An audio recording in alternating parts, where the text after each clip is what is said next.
Welcome to the Leaders in Payments podcast, where we talk to C-level leaders from across the payments landscape. We'll be discussing the products and services that impact the payment space today, as well as trends and predictions for the future of payments. We will also hear stories from our guests about their journeys to the top. Hello, everyone, and welcome to the Leaders in Payments podcast. I'm your host, Greg Myers, and on today's show, we have a very special guest, Arik Shtilman, the CEO of Rapyd. So, Arik, welcome to the show. Thank you very much for having me. Absolutely. So, Arik, you were on the show back in October of 2022. So we're going to do a little catch up and kind of talk about what's been going on for the last 2.5 years.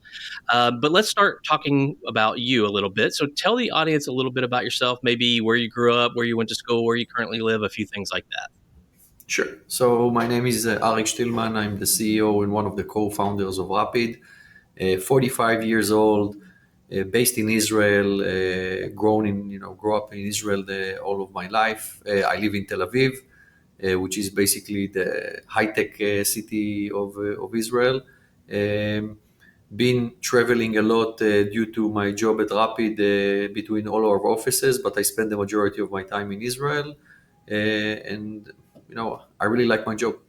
Okay, so let's go ahead and talk about the company. So for those in the audience that may not know about Rapyd, tell our audience what Rapyd does. Sure. So Rapyd is a company in the fintech space that actually invented in 2017 the concept fintech as a service. So we were the first company to launch actually financial services as an API when we launched our collect, disperse, wallet, and issuing infrastructure.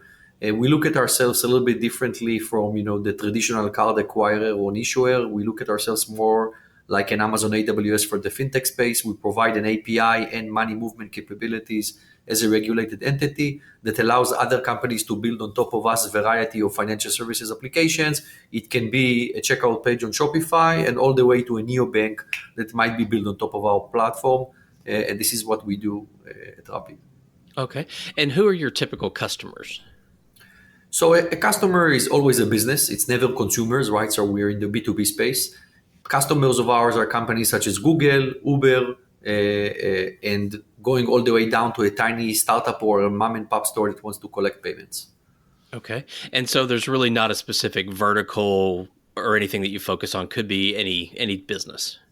It literally can be any business, but I would say that probably around 40% of what we do is related to commerce and marketplaces, both online and offline. Okay. And obviously you're a global company, so there's really no preference where the company's located. Yeah, that's correct. We operate in 106 countries across the globe, and we literally can serve customers almost anywhere. Okay. All right. Well, let's catch up. So talk about maybe what's been going on at Rapyd for the last 2.5 years. So you could talk about any new products, acquisitions, anything that's on your mind that maybe has happened in the last 2.5 years. Definitely. So first of all, since October 2022, a lot of things changed, right? The world went down due to macroeconomic situations, interest rates, and now it's starting to come back, to what it used to be. The company had to grow up significantly because of the macroeconomical climate and basically become profitable, which is completely different, from the approach of 2022 of growth at all costs. And we went through a very long process for 2 years up until we moved to profitability in Q4 2024. So literally in the last quarter of 24, we moved to profitability. In 2025, we're going to be profitable for the entire year for the first time. It required, massive changes in the way that the company actually thinks and the DNA and the operations, because, shifting from growth at all costs to profitability is like a completely different 180 degrees approach. So we went through changes, for double downing on some specific products that we have, double downing on some specific regions and countries where we saw more profitable operations. For example, in the US, we actually reduced the number of merchants that we have that are US domestic and moved more into a cross-border Asia-Pacific, Latin America type of merchants, where our margins are significantly higher than the domestic transactions in the United States. Made a lot of changes, from a headcount perspective, from recruiting, hundreds of people on a yearly basis to basically not recruiting too many people and trying to keep the headcount stable.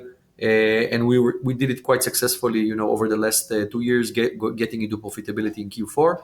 We also announced a very large acquisition in August 2023 of a company called PayU, which is another company in the payment space, in $610 million cash deal. This actually acquisition is only closing these days. So literally when we're recording this podcast, the deal is expected to close in a week or two, due to very long time that it took to get regulatory approvals, because the company is regulated and there is change of control of regulatory licenses.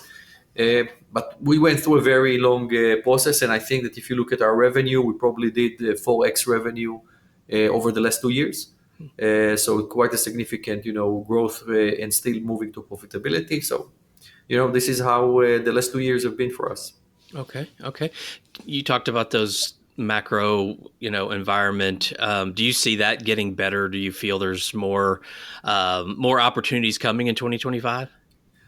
Yeah, I think that the macroeconomical situation is definitely going to change significantly in 2025. I think that, first of all, the fact that Trump won the election in the US pretty much gave the direction of where things are going, both on the macro political situation, the war in the Middle East, the war in Russia and the Ukraine, the interest rates that will start going down, and actually, maybe adoption of cryptocurrency, which is pushing fintech also as part of becoming more a mainstream type of a tool. So I think that overall, the elections in the US definitely changed a lot of how the future will look for a company like Rapyd. We started to see it already, in Q4 2024. We definitely see it in the first month and a half in 25. And we hope that the trend will continue. Okay. So let's talk about the competitive landscape a little bit. How do you differentiate yourself in the marketplace? So first of all, it's very important to understand that because we sell to a lot of different types of clients, every single client that comes to us might compare us to somebody else, right? If somebody comes to us and wants to build, for example, some kind of financial services offering in 3 different countries that includes wallets and issuing cards and collecting money, they don't really have a single company to compare us to because we're pretty much the only ones that can do it in the market. They might think, okay, should I use Rapyd, or maybe I should go with Marqeta, Payoneer, and Stripe in order to try and build something on my own. And there we literally win 9 out of 10 times the business just because of the fact that we're a single provider, the tech stack, and everything that we do. On the other hand, we might be in a situation that somebody's just looking to do Visa, MasterCard, card acquiring domestically in Europe, and then he will compare us to an Adyen, to a Stripe, to a Checkout, to endless number of companies. So we're trying to position ourselves as a type of a platform that you can build on top of it anything that you want. We have no-code solutions for very small type of clients that don't have engineers and just want to start transacting and doing something. And if you're a bigger company and you like to build your own tools, we have this type of a slogan that says, build bold with Rapyd. You can build a lot of amazing things on top of our API. So we're mainly trying to position ourselves as an infrastructure and not as a niche product like an acquiring, issuing, and stuff like this. And it works. The majority of the times, clients know how to do the comparison. Okay. How often do you end up doing a lot of advising or consulting for some of these clients on what they should be doing? On a daily basis, I would say. I think that, our account management team is pretty much working as consultants, right? Because I think around 60% of our year-over-year growth is coming from existing accounts, right? So clients that we signed before 2025 will be responsible to around 60% of our growth in 2025. And it's only because of account management and actually providing consultancy to our clients. So working with them about optimizing their payment flows, getting into new markets, telling them what do we see as trends in the industries. I think that these are our main things, right? In the past, account managers were more like an escalation point inside an organization the client can complain to, and then maybe it will start a fire drill mode. But in our business, we don't believe in this model, right? You can put an email router to do this job. You don't need an account manager. The job of the account manager is actually to help the client to grow by educating him on things that we see from other clients that we serve. Okay. Well, let's talk about a few trends maybe that are going on in the industry. And rarely do I have a discussion with a senior leader or CEO founder that we don't talk about AI. So what's your view on AI? How is Rapyd leveraging AI, and how do you think the industry might change based on AI? So, first of all, it is a dramatic change to the industry. I would say that I constantly tell my people that seeing AI now is like seeing the internet in 1999 or 98, right? This is the magnitude of the situation. And from my perspective, financial services is probably one of the places where AI has the biggest impact immediately out of the gate. I can tell you that we implemented AI in 2024 around compliance operations, financial operations, transaction monitoring, and some of the support related tasks. And it was dramatic impact, right? From taking manual tasks of reviewing onboarding requests of clients and reviewing manually hits that came up in transaction monitoring, moving it to completely AI based, that it is done by a machine 24 by 7, multi-language, with learning capabilities, that it gets better literally on a daily and weekly perspective. It reduces significantly the time that it takes us to onboard new clients. It reduces the time that it takes us to ramp up the revenue of the client because the tools speed up things and create also trust with the client.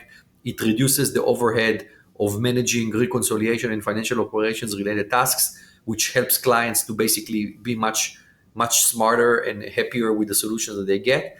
So I think it is very dramatic on financial services because we're an industry in payments where the margins are not huge, right? It's not like a SaaS product that you have huge margins. The margins are coming from how efficient your technology is from an operational perspective. And I think that AI drives this thing to the next level, like the things that we were able to achieve, cost reductions that we were able to have, but mainly acceleration of revenue. I think these are huge wins for us. Do you see it being used in the areas of customer service or sales at all?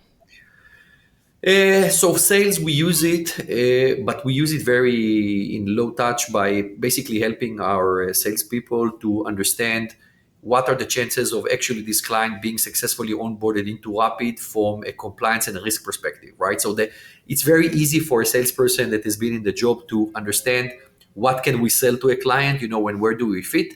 But it's not that easy to understand what is the chances that we'll be able to onboard him, from an underwriting and a compliance perspective. And we actually use AI there. Basically, we have a tool that gives the salesperson an output in like 20 seconds with exactly what he thinks is missing or what exists in the client and what are the chances he will be onboarded. So this is where we use it for sales. For customer support, we do use it both internally with replacement of the traditional knowledge base tools with an open AI implementation that we've done, and we also rolled out a type of it's a type of a sophisticated bot at the end of the day that sits inside our client portal, but it's actually based on AI, and it helps to resolve a lot of traditional support related tasks that people are asking. Okay. And you mentioned crypto earlier. That was a topic that we talked a lot about a few years ago, kind of died off now, a lot of conversations. So where do you see crypto fitting into what you guys do on a daily basis? So crypto from our perspective is something that we stayed away from up until middle of 2024 because it wasn't clear how regulators accept it, how the banks that we work with will accept it. And we didn't want to be under the spotlight suddenly that we've been asked, by our banks and by our regulators, what do you do with crypto when they're not crypto friendly?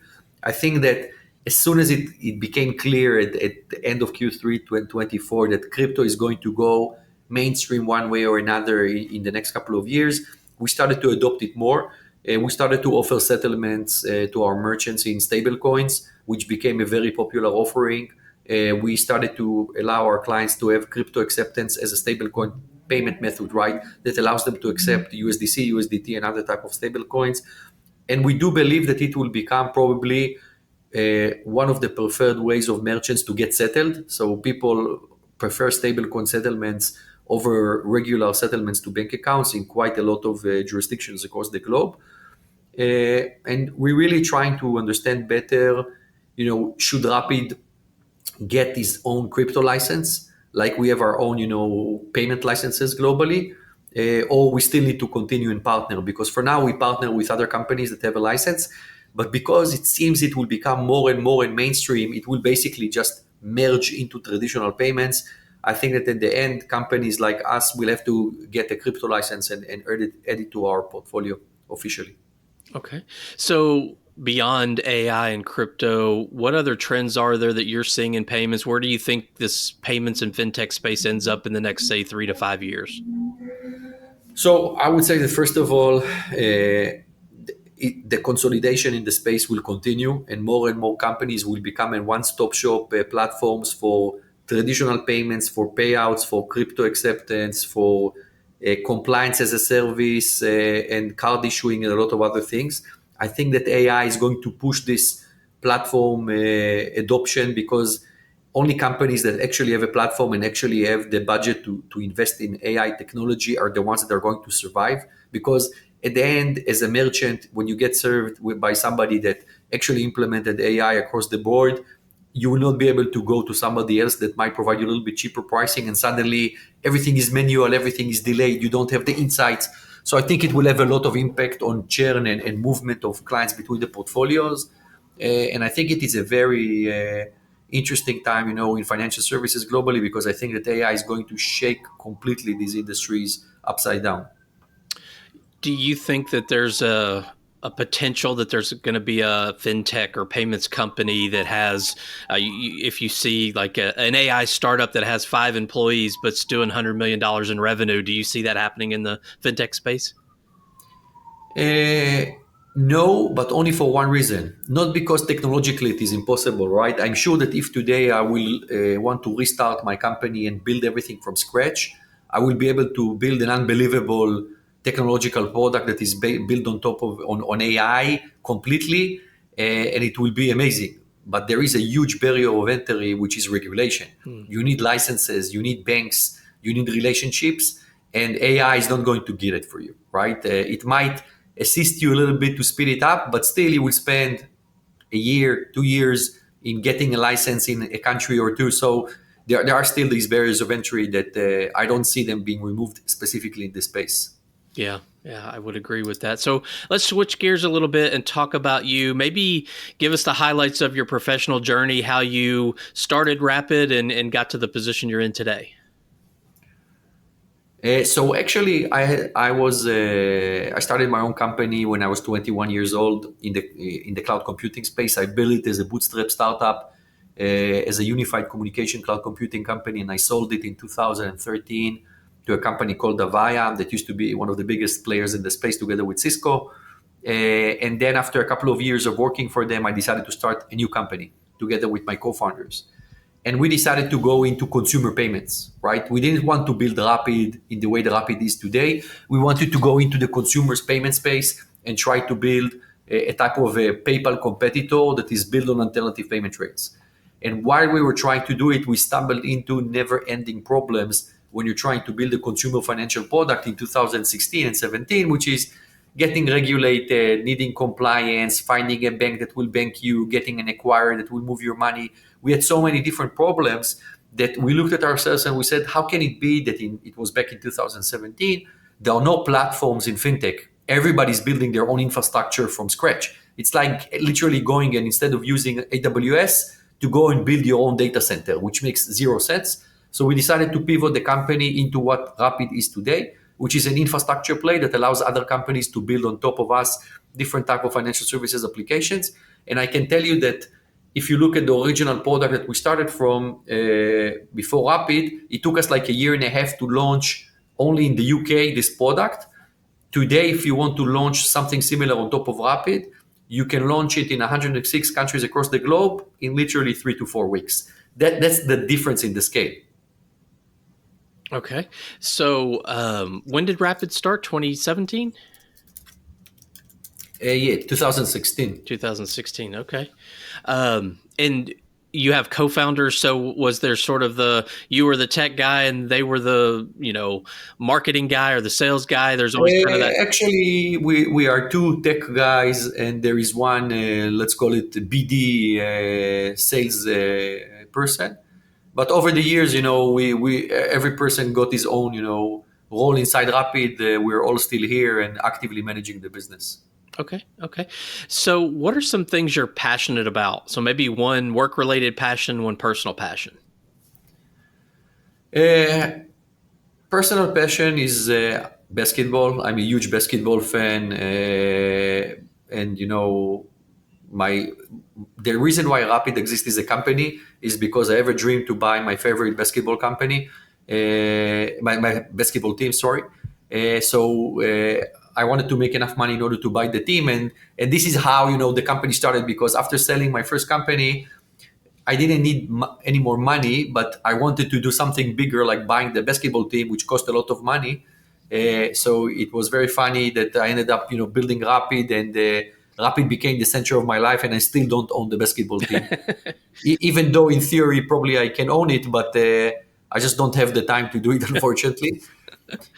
So basketball for me is huge, and also I'm a big car guy. So I'm into cars, and I like collecting cars and driving cars. On the business side, I really like my job. I like running the company. I like to see the innovation. I thought in 2022 I thought, okay, now we're moving into this boring stage, that we just need to move the company to be profitable, and there is no innovation in the technology anymore. How can I continue and run it? But then came the AI storm, right? Which brought back everything to life in a much bigger scale. And I would say that today I'm much more enthusiastic from the day-to-day technology improvements than I was in the last 10 years, probably, from anything that I saw. Okay. So one final question. Someone comes to you, maybe they're interviewing for a job, they're right out of school, right out of university, and they say, hey, Arik, I'm interested in building a career in fintech. What would you tell them they need to do to be successful? I think that, first of all, the most important thing in financial services and in fintech is that you need to be in the details. If you're not a person that really wants to be in the details, that wants to learn the industry upside down, to understand every single bit and byte that might be there, you will not be successful in financial services, because financial services, the devil is in the details. The transactions, the costs, the interest rates, how the money moves, all the different players, it is a much more detailed industry than a lot of other industries that exist. And sometimes people that are coming into specific industries, they come in with a certain knowledge that they brought from somewhere else, and they think it will fit. I'm a manager, I'm a director, I'm a team lead, I know how to do it, that's okay. In financial services, it's not going to work. I've seen again and again and again great people with great knowledge that were very successful in cybersecurity, in online marketing, whatever it is. They are coming to financial services, and because they're not in the details, they fail like big time. So that's like my number one tip. Okay. All right. Well, we've covered a lot of ground about Rapyd, the industry, where it's headed. Is there anything else you'd like to add before we wrap up the show? Just that 2 years from now, when we will talk again, I'm sure that, the AI storm will conquer completely financial services, and there will be things that we will talk about that we cannot even imagine to talk about them right now. So I'm super excited about that. Okay, great. Well, Arik, thank you so much for your time today. I know it's very valuable, so thank you so much for being here. Thank you very much for having me. Great. And thank you to all your listeners out there. And until the next story. Thank you for joining us this week on the Leaders in Payments podcast. Make sure you visit our website at leadersinpayments.com, where you can subscribe to the show and where you'll find our show notes.